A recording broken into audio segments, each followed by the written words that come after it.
What is the biggest threat to the family farm in the next 20 years? I think the leadership, and I see this not only in this state, this country, but I see it worldwide because I've looked worldwide.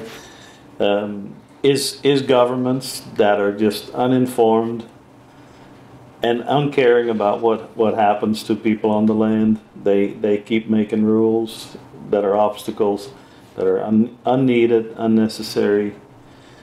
And I think you drive this to the nth degree, it'll be impossible to produce food. But people also have been so well fed and so well taken care of that they don't know any difference, and they don't realize how fragile this all is. And so these rules and regulations are made up as they, on the fly, as they go along, not realizing what the consequences could be. We've had families in Europe who starved during World War II, and your family too had a hard time. They have no idea how critical everything is. So you just went back to Holland for a visit. Do they have the issues that we have, the environmental constraints? Oh, huge, huge.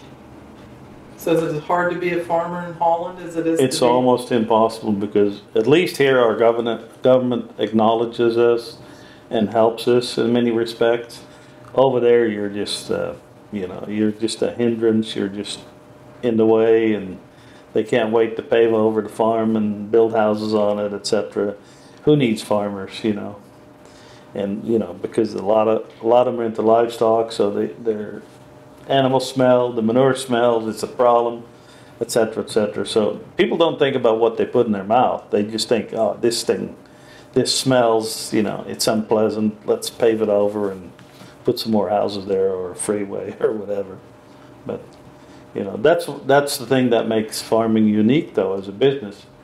We all like to eat at least 3 meals a day, and without farmers, that would not be possible. Because if you go back to that little garden story, where your garden fails, what are you going to eat now, pal?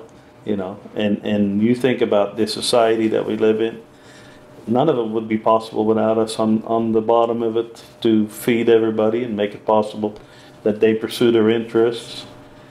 And God bless them for doing that. But I think oftentimes we end up on the short end of the stick and underappreciated and undervalued, and as leadership in the state and the nation, in the recent drought, we've seen many examples where water was taken away.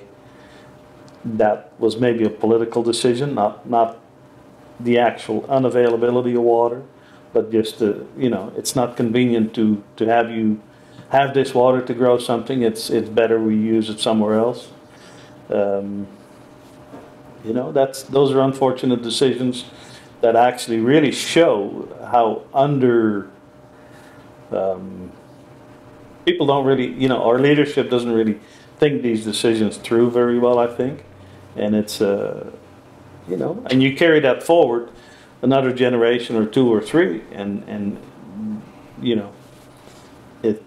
the end result will be that farming will be made very difficult, and I see, famines down the road if that's carried on. And that doesn't have to be. We have plenty capacity to produce food. We just got to be allowed to do so. Give us the tools. Keep us farming. We'll feed you.